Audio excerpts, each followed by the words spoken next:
Hello everyone.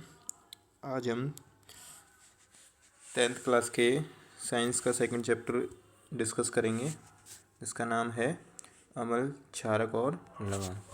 तो देखिए, सबसे पहले इसमें आता है कि अम्ल क्या होता है। तो अम्ल ऐसे पदार्थ जो जलीय विलयन में H+ आयन दें, यानी हम जल में घोलेंगे तो अगर ये H+ आयन देते हैं तो वो अम्ल कहलाते हैं। जैसे अम्ल के कुछ उदाहरण हैं HCl हाइड्रोक्लोरिक अम्ल, H2SO4 सल्फ्यूरिक अम्ल, HNO3 नाइट्रिक अम्ल। तो ये अम्ल के कुछ उदाहरण हैं। अब बात आती है अम्ल के pH की। तो अम्ल की pH होती है वो 7 से कम। 7 से कम है अगर pH तो वो होता है अम्ल। सेकंड है इसमें क्षार। तो क्षार क्या होता है, जो जलीय विलयन में OH आयन दे, यानी जल में घोलेंगे तो OH आयनों में टूट रहा है कोई पदार्थ तो वो होता है क्षारक। इसके उदाहरण हैं NaOH, KOH, NH4OH। ये क्षारक के उदाहरण हैं हमारे। क्षारक वो है जिसकी pH 7 से अधिक हो। अगर 7 से अधिक है pH तो वो कहलाएगा क्षारक। अगर 7 से कम है तो वो अम्ल कहलाता है। नेक्स्ट देखिए, अम्ल स्वाद में खट्टे होते हैं। सामान्य सी बात है कि अम्ल स्वाद में कैसे होते हैं, तो अम्ल स्वाद में खट्टे होते हैं। एक और चीज़ है इसमें कि लिटमस पर क्या प्रभाव पड़ता है अम्ल का। तो अम्ल नीले लिटमस को लाल कर देता है, और क्षार स्वाद में कड़वे होते हैं, ये लाल लिटमस को नीला कर देता है, यानी इसका अपोजिट है। याद रखने के लिए एक ट्रिक बताई थी मैंने, अनील। ए फॉर अम्ल, न फॉर नीला, नीले को ए फॉर लाल, यानी अम्ल नीले को लाल कर देता है। ये याद रखना, अनिल नाम, तो इससे याद हो जाएगा आपको। और क्षारक इसका अपोजिट हो जाएगा, लाल को नीला कर देता है। अब कुछ सूचक या इंडिकेटर होते हैं जो हमें बताते हैं अम्ल और क्षारक के बारे में कि अम्ल है या क्षारक है। जैसे कि लिटमस अभी पढ़ा है अभी हमने, तो लिटमस लाल को नीला कर देगा अगर लिटमस हुआ तो, और अम्ल है वो नीले को लाल कर देता है। अगर हल्दी है, हल्दी भी एक सूचक के रूप में यूज किया जाता है। हल्दी जैसे आपको पता है येलो कलर की होती है, पीला कलर होता है, तो अम्ल पे तो कोई प्रभाव इसका नहीं पड़ेगा, लेकिन जो क्षारक है वो लाल कर देता है हल्दी के कलर को। जैसे कपड़ों पर सब्जी लग जाती है तो वो अगर साबुन लगता है उस पर तो वो येलो कलर है, पीला कलर है, वो लाल कलर हो जाता है उसका। तो क्षारक हल्दी के सूचक को कैसे कर देता है, लाल कर देता है। नेक्स्ट है कुछ, ये तो लिटमस और हल्दी है, ये अपने प्राकृतिक सूचक हैं। कुछ कृत्रिम सूचक भी हैं, जैसे फिनोप्थलीन होता है। फिनोप्थलीन क्षारक के साथ गुलाबी रंग देता है और अम्ल के साथ ये रंगीन रहता है। ऐसे ही मेथिल ऑरेंज है, मेथिल ऑरेंज क्षारक के साथ पीला रंग देता है और अम्ल के साथ लाल रंग। ठीक है। अब अम्ल और क्षारक की कुछ रासायनिक अभिक्रियाएं हैं, जैसे कि अम्ल जल के साथ क्या अभिक्रिया करता है। तो जल के साथ हमने पता है हमें कि अम्ल जलीय विलयन में क्या देते हैं, H+ आयन देते हैं। जैसे कि HCl अपना अम्ल है, इसको अपन जल में घोलेंगे तो ये टूटेगा H+ और Cl- में, तो H+ आयन इसने दिए हैं यहाँ, तो ये क्या है, अम्ल है हमारा। एसिड प्लस वाटर, यानी अम्ल और जल मिलेगा तो हाईली एक्जोथर्मिक, यानी कौन सी अभिक्रिया होगी, ऊष्मक्षेपी अभिक्रिया। जैसे फर्स्ट चैप्टर में पढ़ा है, जिसमें ऊष्मा का उत्सर्जन हो, यानी ऊष्मा निकले, कौन सी अभिक्रिया, ऊष्मक्षेपी अभिक्रिया। तो अम्ल में अगर पानी मिलाएंगे, पानी में अगर हमने अम्ल डाला तो वो कौन सी अभिक्रिया, ऊष्मक्षेपी अभिक्रिया, क्योंकि यहाँ अत्यधिक मात्रा में ऊष्मा निकलती है। नेक्स्ट है क्षार। ये भी जल में घुलनशील होते हैं तथा OH आयन देते हैं। जैसे Na2O + H2O, ये बनता है 2NaOH, ये भी क्षार है, जल में घुलनशील है। अब नेक्स्ट रिएक्शन देखते हैं इनकी रासायनिक अभिक्रिया अम्ल और क्षारक की, किसके साथ, धातु के साथ। पहले चैप्टर में पढ़ा था अपन ने कि अगर सल्फ्यूरिक अम्ल यानी H2SO4 में जिंक धातु के टुकड़े डालेंगे तो कौन सी गैस निकलेगी, हाइड्रोजन गैस निकलेगी, और कौन सी आवाज़ आएगी, पॉप साउंड आएगी। ये हमने पढ़ा था। यानी H2SO4 अम्ल है, जिंक धातु है, यानी धातु के साथ अम्ल क्रिया करके क्या बनाते हैं, ZnSO4 लवण और हाइड्रोजन गैस बनती है। ये याद रखना। H2 गैस के परीक्षण के लिए भी इसका यूज किया जाता है कि सल्फ्यूरिक अम्ल में जिंक धातु डाल दो, हाइड्रोजन गैस निकलेगी। अब धातु है वो अगर क्षारक के साथ अभिक्रिया करे तो क्या बनता है, वही लवण और हाइड्रोजन गैस। अम्ल हो या क्षारक हो, दोनों अगर धातु के साथ अभिक्रिया करेंगे तो लवण और हाइड्रोजन गैस बनती है। तो जैसे जिंक धातु थी, हमने यहाँ क्षारक ले लिया NaOH, ये बनेगा Na2ZnO2 + हाइड्रोजन गैस निकलेगी। अब हम बात करते हैं कि धातु ऑक्साइड की अम्ल से क्रिया। कोई धातु ऑक्साइड है, वो अम्ल के साथ कैसे क्रिया करेगा। धातु ऑक्साइड यानी धातु की अगर ऑक्सीजन के साथ क्रिया करवा दें, जैसे मैंने कहा कॉपर है, इसकी O2 के साथ अभी क्रिया करवाऊंगा मैं, तो कॉपर धातु है, O2 ऑक्सीजन हो गया, तो ये बनेगा Cu कॉपर ऑक्साइड, ये बन गया अपना धातु ऑक्साइड।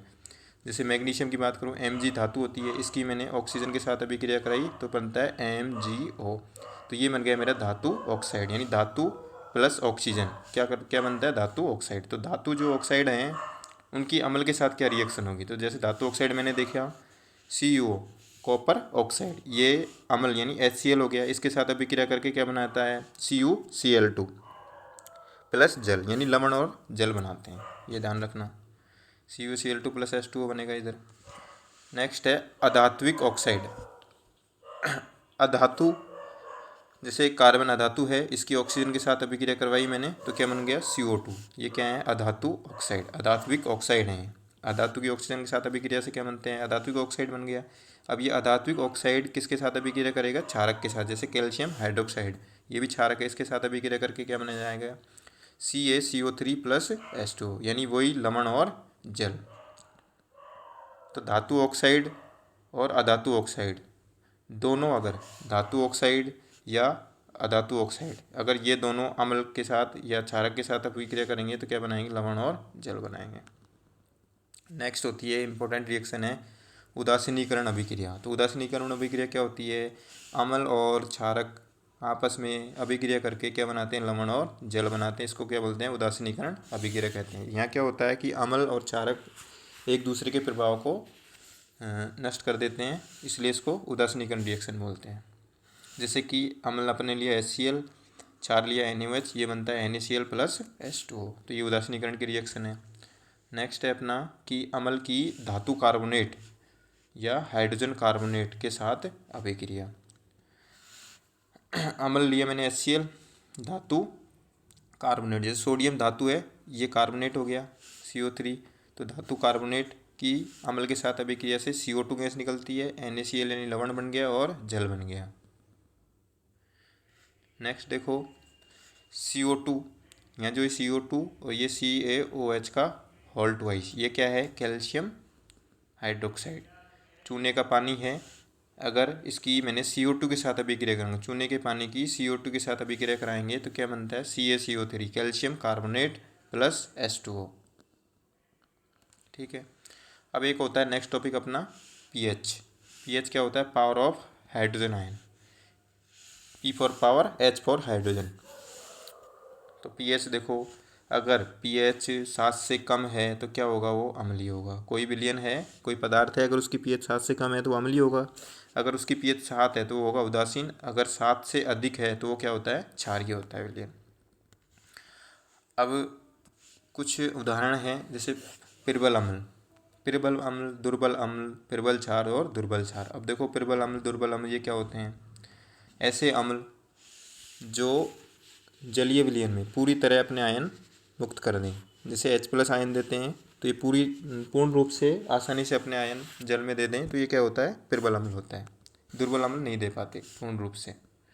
उदाहरण के लिए देखो HCl है, H2SO4 है, HNO3, हाइड्रोक्लोरिक अम्ल है, सल्फ्यूरिक अम्ल है, नाइट्रिक अम्ल है, ये क्या हैं, अपने प्रबल अम्ल हैं। दुर्बल अम्ल में देखो एसिटिक अम्ल CH3COOH प्लस H2CO3, ये क्या है, अपने दुर्बल अम्ल है। नेक्स्ट है प्रबल क्षार।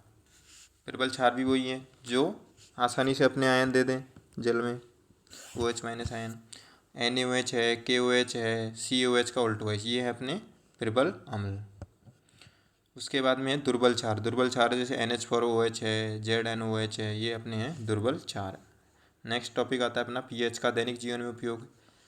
तो pH, अगर वर्षा जल की pH 5.6 से कम है तो वो कौन सी वर्षा होती है, अम्लीय वर्षा होती है। अम्लीय वर्षा अपने पेड़ पौधों के लिए, जीव जंतुओं के लिए, इनके लिए हानिकारक होती है क्योंकि उसमें अम्ल की मात्रा अधिक होती है। एक होता है आमाशय अपच, पेन और इरिटेशन होती है। अगर अपने आमाशय की pH कम हो जाए तो वो क्या करती है, अपने पेन होने लग जाता है ना, तो उसकी कम करने के लिए अपन लेते हैं प्रति अम्ल, एंटासिड लेते हैं, जैसे कि milk of magnesia. Milk of magnesia का कई बार पूछा गया क्वेश्चन है, इसका फॉर्मूला होता है MgOH का whole twice.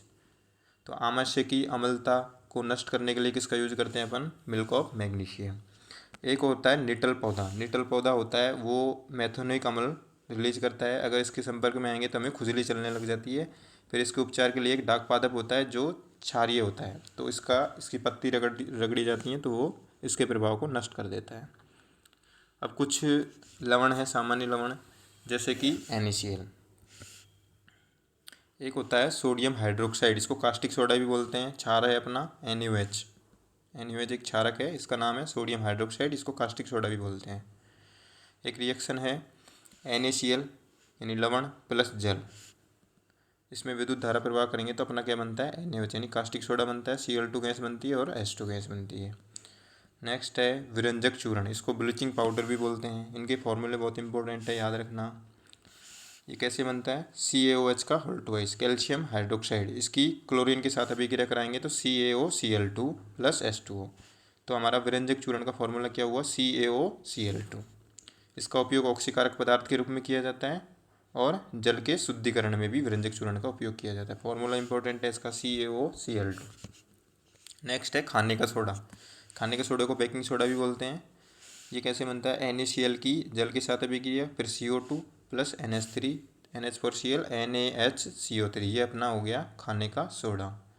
Sodium by carbonate, NaHCO3 इसका रासायनिक नाम है। इसका उपयोग अपने बेकरी उद्योग में करते हैं और अम्लता के उदासीनीकरण में भी करते हैं। अगर एंटासिड के रूप में जैसे एसिडिटी बन रही है तो इसका यूज भी हम कर सकते हैं, NaHCO3 sodium by carbonate, sodium hydrogen carbonate भी बोल सकते हैं इसको बेकिंग सोडा भी कहते हैं। फिर है बेकिंग पाउडर। ये क्या होता है, baking soda plus tartaric acid से बनता है।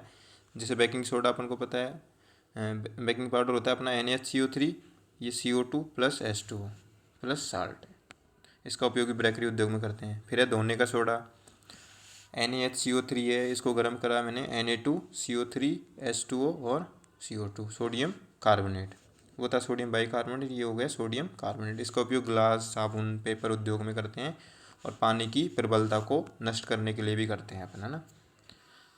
फिर नेक्स्ट आता है अपना प्लास्टर ऑफ पेरिस, POP, इसकी फुल फॉर्म है, पूछी जाए POP की फुल फॉर्म क्या होगी, प्लास्टर ऑफ पेरिस।